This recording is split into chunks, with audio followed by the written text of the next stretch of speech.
안녕하십니까. 오늘은 성경의 결론이란 제목으로 말씀드리겠습니다. 창세기 1장 1절부터 2장 3절은 앞서 말씀드린 바와 같이 성경 66권의 결론을 말씀해 주신 것으로서 이미 창조해 놓으신 우주 만물을 비유 빙자하여 그 속에 감추이신 하나님의 신성을 모든 피조물들이 깨닫고 주를 찾게 하시기 위하신 것입니다.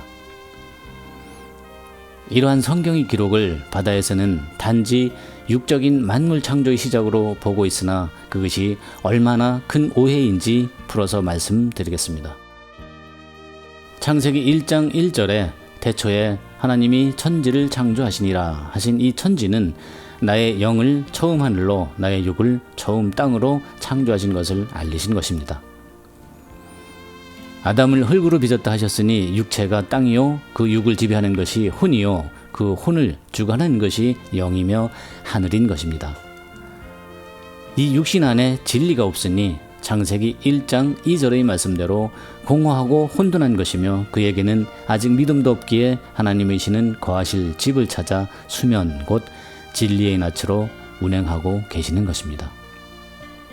참고로 하나님의 집이란 사람의 마음을 가리킵니다. 그렇기에 모든 사람들은 요한계시록 1장 8절과 4장 8절에서 처음과 나중이신 하나님께서는 전에도 계셨고 이제도 계시고 장차 오실 자라 하셨듯이 모든 사람들은 옛적에나 현재에나 미래에도 태어나는 그 순간부터 모두가 다 공허하고 혼돈한 첫사람에 해당되는 것입니다. 그러므로 이들에게 믿음을 주시고 그 각자에게 진리로 거하시기 위하여 빛이시라 하셨고 하나님 보시기에 좋았더라 하셨으니 하나님 보시기에 아름답고 선하신 이 빛은 길이요 진리요 생명으로 이 세상에 오신 예수님이며 오셔서 빛과 어둠을 나누신 일이 첫째 날인 것입니다. 둘째 날에 궁창 윗물과 궁창 아랫물로 나누셨으니 궁창 윗물은 세상에 다시 오실 때 주님의 이름으로 오시는 보혜사 곧 진리의 성령으로 오시어 밝히 드러내 증거하실 새 언약의 법이며 궁창 아랫물은 내가 다시 올 때까지 나를 기념하라 하셨던 바다에서 전하는 현재의 복음입니다.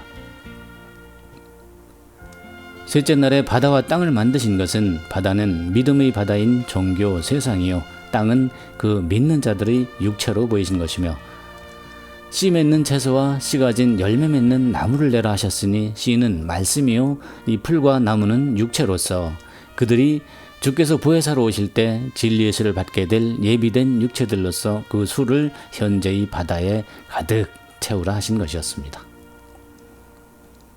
넷째 날에 궁창에 광명이 있어 주야를 나누게 하라 하셨으니 이 광명이 주의 이름으로 오시는 보혜사 곧 진리의 성령이시며 이로 인하여 계시가 열리는 징조로서 그 때를 알리는 사시가 있고 그 날을 알리는 일자가 있으며 해마다 바다를 소성시켜 그 지경을 넓히라는 년한이 있게 되는 것입니다. 첫째 날도 빛과 어둠을 나누셨는데 넷째 날도 주야를 다시 나누시죠. 그렇다면 밤과 낮을 두 번 나누시는 의미는 무엇일까요?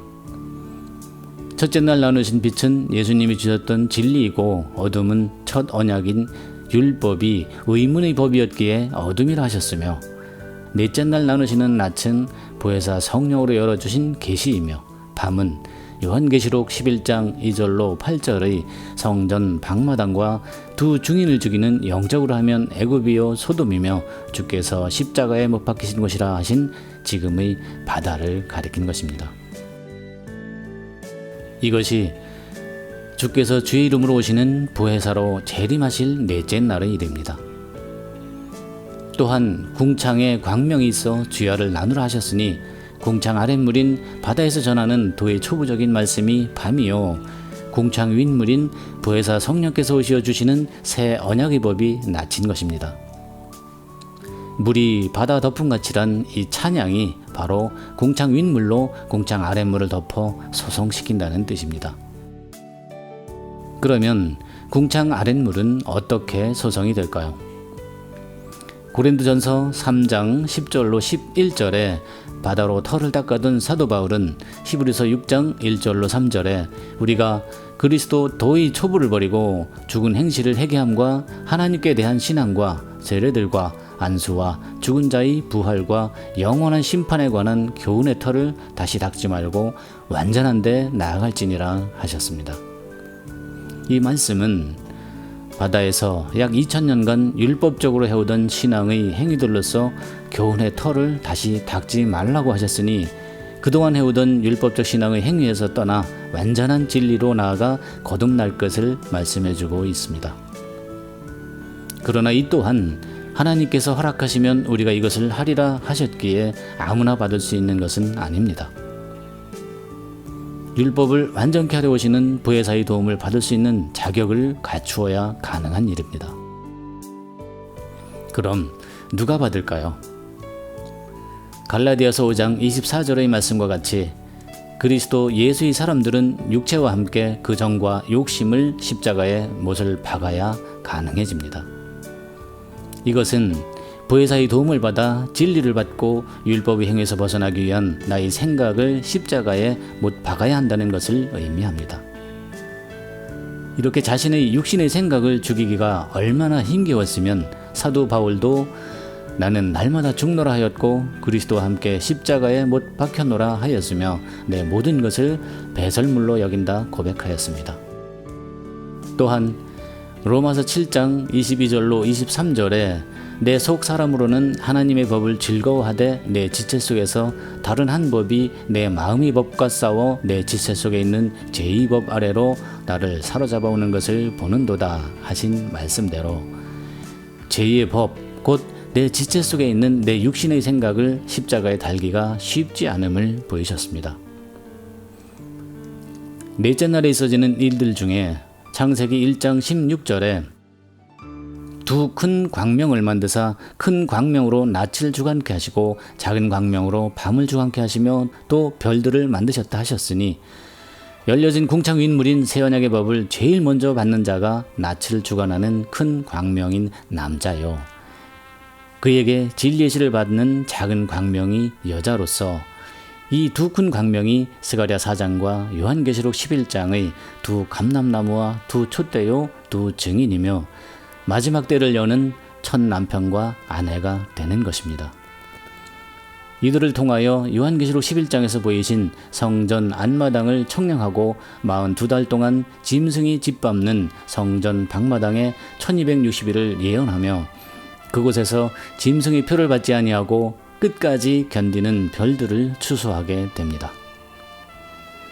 이러한 넷째 날의 일들은 예레미야 31장 35절의 여호와께서 해를 낮의 빛으로 주었고 달과 별들을 밤의 빛으로 규정하였고 바다를 격동시켜 그 파도로 소리치게 하나니 하신 이 예언이 이루어지게 되는 것입니다. 추수되는 과정에서는 깨닫는 순서가 있기에 고린도전서 15장 41절의 말씀에서 해의 영광도 다르며 달의 영광도 다르며 별의 영광도 다른데 별과 별의 영광이 다르도다 하셨으니 이 말씀은 진리 가운데로 오는 순서를 말씀하신 것으로서 각자의 받을 영광이 다르게 됨을 보여주십니다. 참고로 해는 진리를 뜻하고 달은 진리를 받는 나의 마음을 뜻하며 별은 해와 달이 하나가 되어 내 안에 임한 자가 별이 되는 것입니다. 이렇게 열려진 계시로 다섯째 날에 생육하고 번성하여 바다에 충만하라 하셨으니 여기에도 큰 비밀이 숨겨져 있습니다. 여섯째 날에 하나님의 형상대로 진리의 지식까지 갖추고 거듭난 남자와 여자를 통하여 생육하고 번성하여 땅에 충만하라 땅을 정복하라 하셨으니 먼저 된 별들로서 영광이 다른 별들을 충만케 하고 정복하는 역사가 있게 됩니다. 그들로서 바다의 모든 생물을 다스리라 하시며 그들에게 온 지면의 씨 맺는 모든 채소와 씨 가진 열매 맺는 모든 나무를 너희에게 주노니 너희 식물이 되리라 하셨는데 이들이 셋째 날에 바다에 가득 채워 놓으신 예비된 육신들로서 곧 씨를 맺을 채소와 씨를 가질 열매 맺는 나무로 비유된 사람들이며 이들을 넷째 날 먼저 만들어진 별들에게 추수할 식물로 주시게 됩니다. 그러면 여기서 사람과 하나님의 식물에 대한 차이점을 말씀드리겠습니다. 우리가 먹는 육신의 식물은 입으로 들어가 배부르게 하는 것이 식물이죠. 그러나 하나님의 식물은 영적 추수 때 진리를 새기고 알곡이 된 사람들을 드시는 식물로 보십니다. 그 증거를 보겠습니다. 요한복음 4장 31절로 35절에 예수께서 이르시되 나의 양식은 나를 보내신 이의 뜻을 행하며 그의 일을 온전히 이루는 이것이니라 하셨습니다.